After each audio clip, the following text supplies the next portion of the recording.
એ લોકોને કોલ કરવા સિલેક્ટ કરી. કેટલા લોકો કરશે આ કામ? હાથ ઉપર કરો. માં કસમ ખોશો ભાઈ બધા? કોલ કરશો બધાને? ફાઈનલ? આના ઘરે 700 નું 11 નું 9 નું શું કરવાનું બાપાનું? સમજવા લાયક વસ્તુ છે કે નહીં? સાહેબ લિસ્ટ બનાવ્યું હું એવું કહેવા માંગુ છું, લિસ્ટને બહાર કાઢો યાર. બહાર કાઢો તો તમારા જીવનનું ટેસ્ટ વધશે. આ ધંધો હું તમને કહું, લોકોનો ધંધો છે. હું વર્ષોથી છેલ્લા 15 વર્ષથી રાડ પાડો. લોકોનો ધંધો. લોકોને ટ્રેન કરો. એક માણસ તો એક માણસને ટ્રીટમેન્ટ કરીને ટ્રેન કરો. વેરી સિમ્પલ છે. પણ આપણે શું કરીએ, આખો કોન્સેપ્ટ આપણો ડાયવર્ટ મગજમાં બીજું ભૂત પડી જાય. રિટેલિંગ એટલે રિટેલિંગ કરો બાપા. આવું કહું એટલે કે વિરોધ કરે. એટલે વિરોધ નહીં કરો બાપા. એ કરવું પાયાનું કામ છે. પણ કોના માટે ખબર? નીચેની રેન્કના જોડે કરાવો. કોને કરાવવાનું? તમારે તો કાઉન્સેલિંગ કરવાનું, સેલ્સ કરવાનું. શું કરવાનું છે ભાઈ? સેલ્સ બોલે તો નવા કોન્ટેક્ટ તમારી અંદર લોહી છે, તાકાત છે. આંબેડકર સાહેબની જેમ દિમાગ વાળા છો, પણ એ દિમાગનો ઉપયોગ કરવાનો. ભાઈ આ લોકો વાવવાનો ધંધો છે. જો તમે લોકો નહીં લાવો તો એ માણસ બીજે જશે કે નહીં? અને ભાઈ તમે અપેક્ષા રાખો કે મારી નીચે ડીએચ કદમ જેવો કોઈ આવી જાય તો બી આવો. તમે કામ જ એવું નહીં કરતા કોઈ આવી જાય? હા, તમે સાહેબ દિલ ઉપર હાથ મૂકીને બોલો. તમે જ્યાં જાઓ છો એ પ્લાન બતાવો છો, શું બતાવો? તમે તમારા દિલ ઉપર હાથ મૂકીને પ્રોડક્ટ છેલ્લું ઓપ્શન. પ્રોડક્ટ છેલ્લું ઓપ્શન છે. હું આ સાહેબને મારા લિસ્ટમાં નામ હતું, હું અમને પહેલું શરૂઆત કરી. મને લાગ્યું કે આ માણસની ક્વોલિટી એ પ્લાનથી શરૂઆત કરી. પણ મને ખબર પડી મારી દાલ ગળી ના, પછી મારે શું કરવાનું? પછી હર્બલ કાઢવા છે, પછી કંપની કાઢવા છે. બોલો, આ વસ્તુ હું કેટલા વર્ષથી શીખડાવું છું.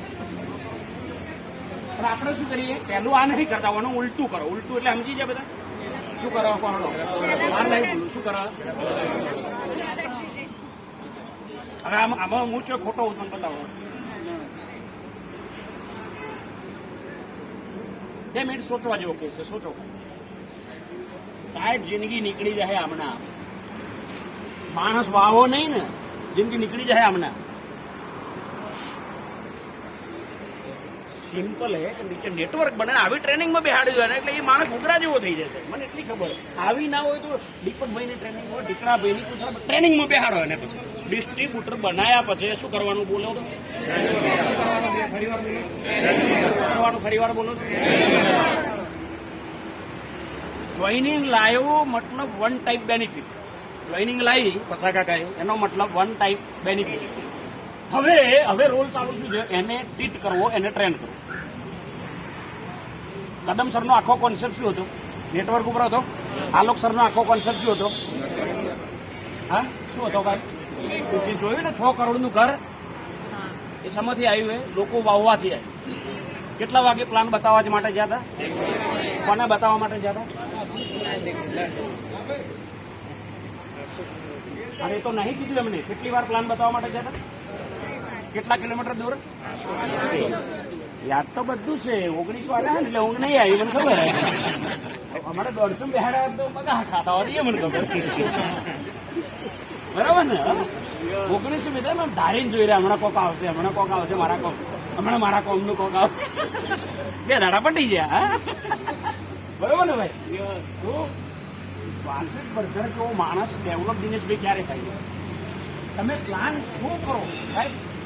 તમારામાં એ કેટેગરી છે, ક્વોલિટી છે. તમે એ માણસને ફર્સ્ટ પ્રાયોરિટી એના ઉપર આપો, સેકન્ડ પ્રાયોરિટી પછી એમ લાગે હા હવે કોઈ કઈ ખા પડે એમ નહીં, દાલ ગળે એમ નહીં. પછી શું કરો?